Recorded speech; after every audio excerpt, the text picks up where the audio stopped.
जय Siya Ram guys, welcome back to my YouTube channel with a new video. आज सुबह मैंने 11:30 बजे से पढ़ना शुरू किया था और इस टाइम मैंने करंट अफेयर से स्टार्ट किया। करंट अफेयर्स में मेरे को रैंक एंड रिपोर्ट वाले टॉपिक की मेरी लास्ट की 4-5 न्यूज़ रहती थी, पहले मैंने वो कंप्लीट कर ली।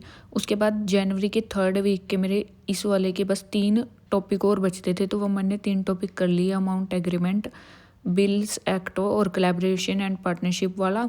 इनकी कुछ 12-13 न्यूज़ थी, ये कंप्लीट कर ली मैंने। इतना मेरे को ये करते करते 1:15 हो गया था।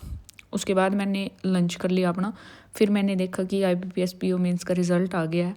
कुछ देर तक तो मैंने चेक नहीं किया क्योंकि मेरे को पता ही था पहले कि क्या आएगा। तो फिर मैंने थोड़ी देर बाद चेक कर लिया और हुआ नहीं था ये मेरा। और उसके फिर थोड़ी देर बाद मैंने फिर से पढ़ना शुरू कर दिया। अभी 3 बजने वाले हैं और टाइम वेस्ट कर दिया मैंने वैसे बहुत सारा है। 2 घंटे रिज़ल्ट के चक्कर में कर दिया है, पर अब मैं और टाइम वेस्ट नहीं करूँगी। मैं अपना पढ़ लेती हूँ बैठ के आराम से। मॉक टेस्ट अटैम्प्ट करती हूँ। अपना कौन सा नंबर है? 11 नंबर अटैम्प्ट करना है आज मेरे को। इसमें मेरे 64.75 बने हैं। इंग्लिश में मैंने 19 ही किए थे, 5 गलत हुए हैं मेरे, 12.75। क्वांट में मैंने 23 किए, सारे सही हैं। रीजनिंग में मैंने 34 किए, एक क्वेश्चन गलत हो सकता था मेरा कोडिंग डिकोडिंग वाला, पर 4 गलत हो गया। अभी देखती हूँ क्या क्या गलत किया है। इंग्लिश में एक तो एरर का क्वेश्चन गलत हुआ है। Practice recalling information, one of the best way to improve your memory is to practice. या तो फिर इसमें नो एरर है। बी में एरर था way to improve your, one of the best ways आना था। One of the best, one of the तब लगता है जब आगे यहाँ पे प्लूरल होना चाहिए। ये मिस्टेक है ना। हाँ, वेज आना था। मैंने सोचा कि प्रैक्टिस में यहाँ पे CE वाला प्रैक्टिस आएगा, ये चीज़ भूल गई मैं, ये वाला रूल उस time. This mistake will be repeated unless we do not learn from it. इसका मेरे को नहीं पता लग रहा है, इसका मेरे को चेक करना पड़ेगा, चेक कर लूँगी मैं। एक ये क्वेश्चन गलत हो गया है, फिलर वाला। आई थिंक इसमें बोदर्ड फियर्ड, तो ये पॉजिटिव में जा रहा है। ये था क्या? हाँ ये था, मैंने गलती कर दी।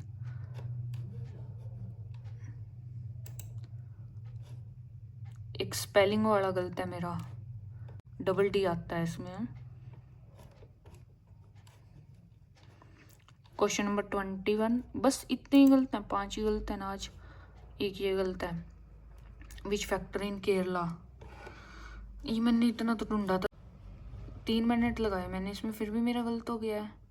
और मेरे याद भी नहीं है मैंने कौन सा मार्क किया था, पता नहीं।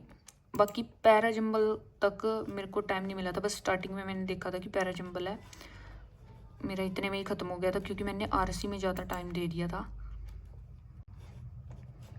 क्वांट में कुछ गलत नहीं है। रीजनिंग में क्या गलत हुआ है?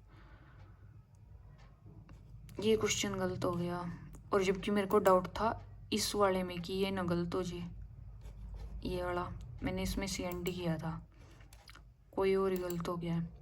17 ये वाला गलत है,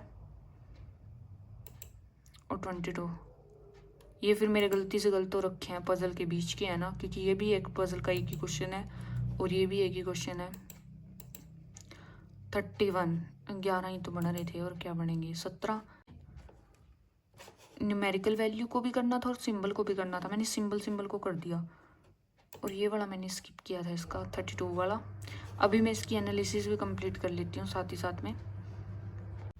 उसके बाद मैंने इसकी एनालिसिस कंप्लीट कर ली थी, क्वांट के क्वेश्चन सॉल्व कर लिए, और जो रीजनिंग में मेरे पजल के गलत हो रखे थे वो मैंने गलती कर रखी थी स्टेटमेंट पढ़ते हुए और आंसर लगाते हुए उन क्वेश्चंस में, वरना सही थे वो। उसके बाद मैंने थोड़ा सा ब्रेक लिया था और फिर मैं इंग्लिश का करने के लिए बैठ गई थी। इंग्लिश में मैंने पहले एक क्लास नहीं टेस्ट दिया था, सेक्शनल दिया था इंग्लिश का। ये वाला इंग्लिश के पेड बैच में ही था, ये वरुण सर का बनाया हुआ है, उसमें पहले इसको अटैम्प्ट करना था, उसके बाद सर ने पूरा एक्सप्लेन किया हुआ था इसको। पहले मैंने खुद से अटैम्प्ट किया इसको, तो मेरे इसमें 11.75 आए थे। क्वेश्चन मैंने RC के गलत किए थे सबसे ज़्यादा, 4 क्वेश्चन मेरे RC के गलत हुए थे, और जबकि मैं बहुत टाइम लगा के पढ़ रही थी, वो इनडायरेक्ट थे, कीवर्ड से मिल नहीं रहे थे, उसको पहले बहुत अच्छे से समझना था, वो तब मिलते हैं, और वो मेरे गलत हो गए हैं। और जो पैराजम्बल बनाया था मैंने, उसके में पैराजंबल के मेरे 2 सेंटेंस सही हुए, बाकी का वो गलत बन गया, तो 3 क्वेश्चन मैंने उसके गलत कर दिए थे।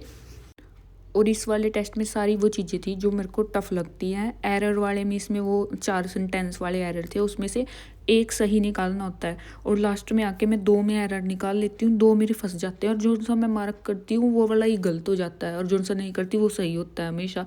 तो एरर के 5 थे, उन 5 में से मैंने 2 किए थे, 2 में से मेरा 1 सही हुआ था, 1 गलत हुआ था। औरों को मैंने छेड़ा भी नहीं और ना ही मेरे पास टाइम था। ये पहले मैंने खुद से कंप्लीट कर लिया, उसके बाद मैंने इसी सेक्शनल की क्लास चलाई जो सर ने ले रखी थी। उसमें सर ने पहले 20 मिनट्स में खुद से अटैम्प्ट किया था यही मॉक कि कैसे अप्रोच लगाते हैं, पहले मैंने वो सीखा। उसके बाद सर ने फिर आराम आराम से सारी चीज़ें एक्सप्लेन करी और वो आरसी भी समझाया कैसे करना था। ये इतना इंग्लिश का कंप्लीट करने के बाद उसके बाद मैंने फिर डिनर कर लिया और फिर मैं एडिटोरियल की क्लास करने लगी। इस वाली में पहले इस वीक की सारी वो कैब की रिवीजन थी, 77 वो कैब थी। पहले मैंने वो अच्छे से वो कैब की रिवीजन कर ली क्लास से ही, क्योंकि मेरी ये वाली पीडीएफ ना डाउनलोड ही नहीं हो रही थी। टेलीग्राम में मैंने काफ़ी टाइम लगाया, 20-25 मिनट, वहाँ से मेरी ये पीडीएफ ही नहीं डाउनलोड हुई। फिर मैं आर के क्लास में से ही करने बैठ गई, क्लास में से ही कर ली मैंने रिवीजन वीडियो से। उसके बाद एक एडिटोरियल था इसी क्लास में लास्ट में, वो मैंने रीड कर लिया। उसके बाद मेरे को क्वांट का करना था मेंस का मॉक से एनालिसिस, पर मैंने नहीं करी क्योंकि ये क्लास करते करते ही मेरे को बहुत नींद आने लगी थी, क्योंकि इससे पिछले दिन मैं 5-5.5 घंटे सोई हुई थी और मेरी नींद पूरी नहीं थी, तो मेरे को बहुत ज़्यादा ही नींद आ रही थी। तो फिर मैं क्वांट का छोड़ के पढ़ के सो गई थी।